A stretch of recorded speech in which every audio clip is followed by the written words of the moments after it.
Hi everyone! Today I'll be showing you how to make some really cool leather earrings using your embossing machine. I'm Rachel from Love You to Beads. Welcome to my channel.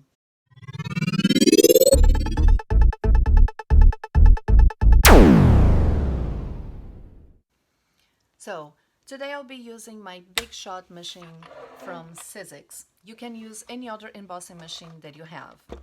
I will tell you all the materials that you will need. You will need the Big Shot machine. One thing that helps a lot is the precision plate. The cool thing about it is a magnetic plate that will make sure that the die cuts will not move. Why?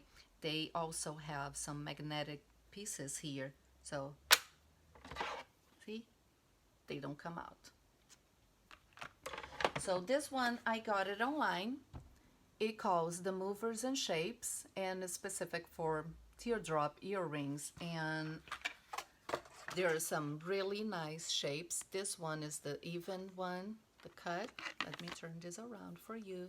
This one is the rigid edge and the small one. So you have 4 sizes, really nice. They also make some die cuts for bracelets, and I have some others here. And by any means, I am sponsored by any store or any of the places online that you can get it. Okay, either sizzix. I just really love this because I bought it initially to make cards, and because I make jewelry and I watch a lot of tutorials here on YouTube, I learned how to make a few of them, but most of them I learned by myself. So I will show you how to do it.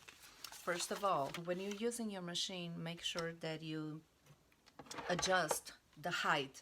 You see, I removed the platform that came with it. Otherwise, it will be too thick and the die would not go through. I will show you exactly why.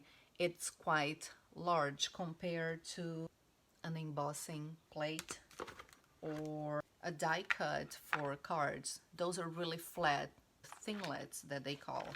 So what I did for this one, what works for me is I get a regular thick paper.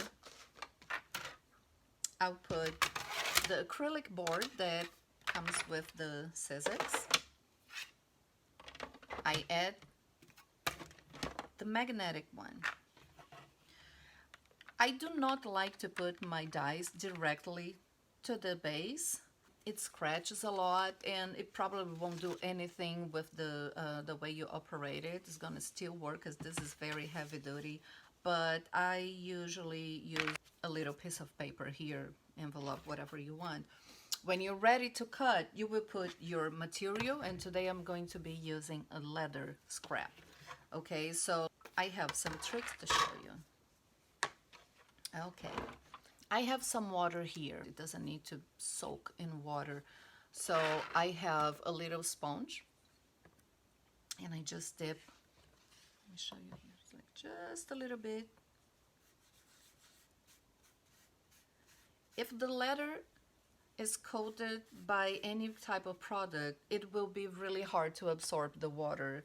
And again, you don't want it to be completely wet. One thing you need to make sure is it will change the color a little bit. So if I cut anything right now, it will be okay. If I emboss it, some areas will be darker and it will remain that color for a long time. So make sure that you let it dry a little bit. I will use this one, the big one. This is the part that goes on the board. This one where there's a little sponge, you have to be careful because this cuts a lot. So the cut is here. I like to use the right side of the leather instead of this one. So I make sure that I use as much as I can. So again, I position it in a way that I am going almost to the edge of the leather and make sure that I will cut everything. You have to be careful when you're going all the way to the edge. Make sure that you don't miss a little piece and then you just wasted a big piece of leather. So you just put on your machine, put your top plate here and roll it. You might hear a crack, and it's okay, especially if your plates are brand new, the acrylic. So here it is. Oop, it came apart already. See? Isn't it nice? I'm not going to cut the other piece just yet. I will show you how I embossed it. I move all of my plates and I use the original base that came with it. Make sure you remove the two top ones. You don't need that, otherwise it will be too thick.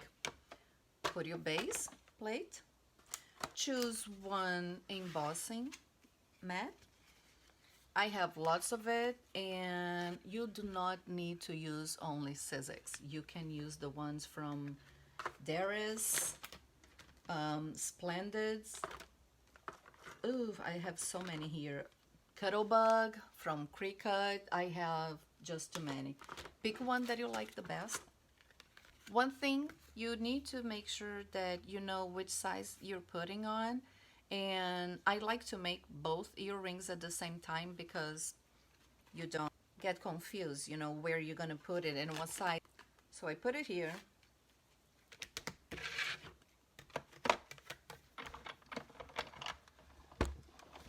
And remember, this leather I did not get wet. It's okay.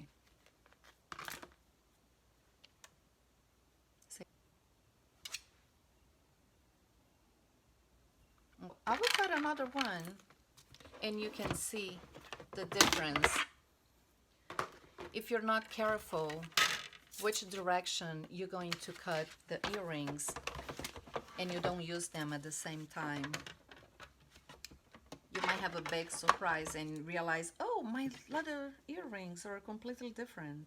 So again, I will cut one piece of it.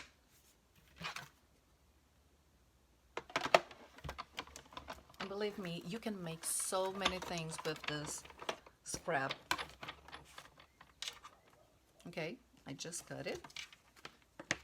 Let me go back. I'm sorry about exchanging the plates. Usually I do all the cutting first and then I go ahead and emboss, just so I don't switch the plates all the time. So here is my leather. Most of the little embossing plates, they come with their brand in here. So usually this is the front, this is the back. If I forget and by any chance I switch the plates and instead of using the top, I place my leather with the right side to the bottom of it, it will still give you a really nice shape. It's just going to be a different one.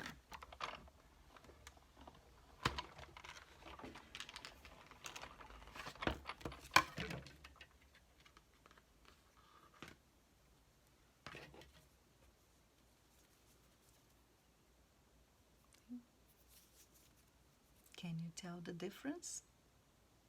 Look at the color of the X that you see there and this one.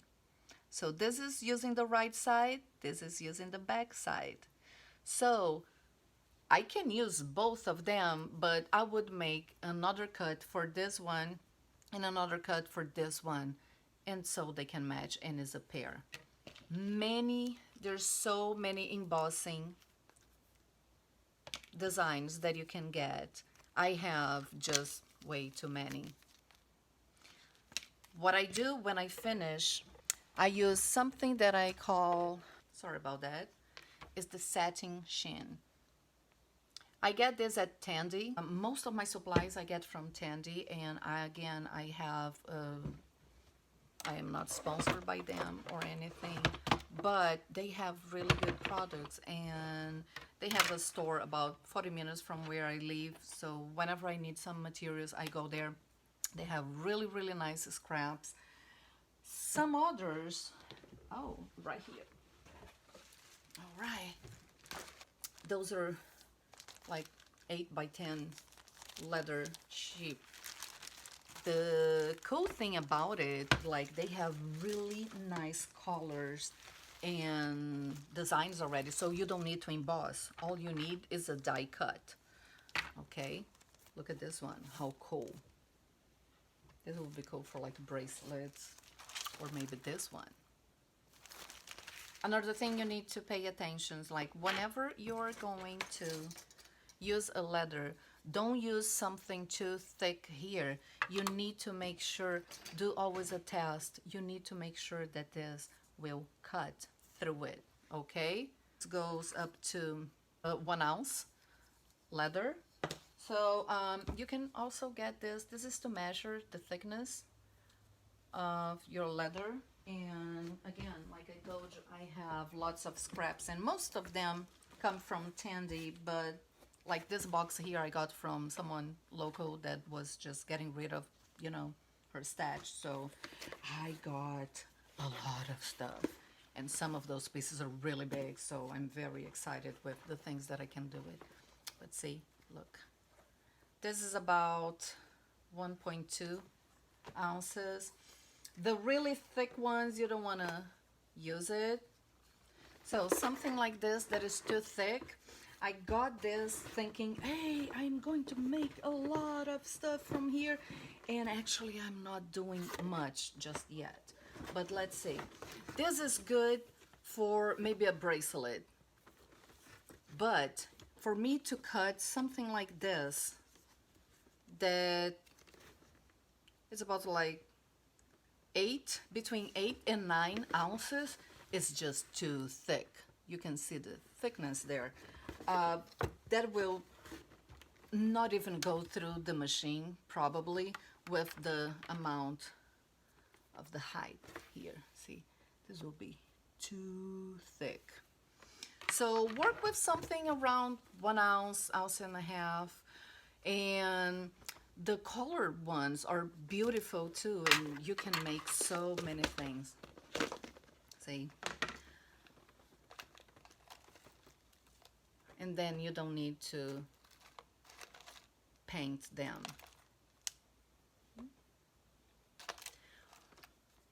The ones I colored and they're shining like this, I painted, I hand painted, and I use some leather colors, just like regular leather dyes. Another thing you can make is keychains.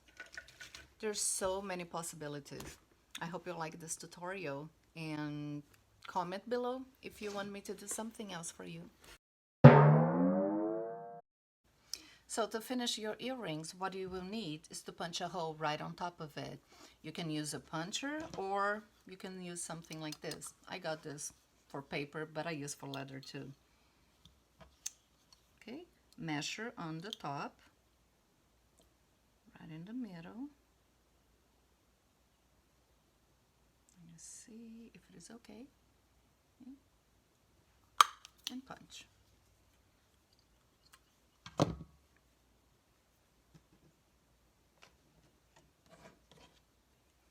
Get your pliers and add your jump ring. Get some ear wires too. And boom, you're done. Like I said, you can color too. You can paint, or you can just put a finish, or you don't even need a finish, and your earrings are done. I really hope you enjoyed this tutorial. I hope to see you soon. Let me know if you have any ideas for a new video. Bye!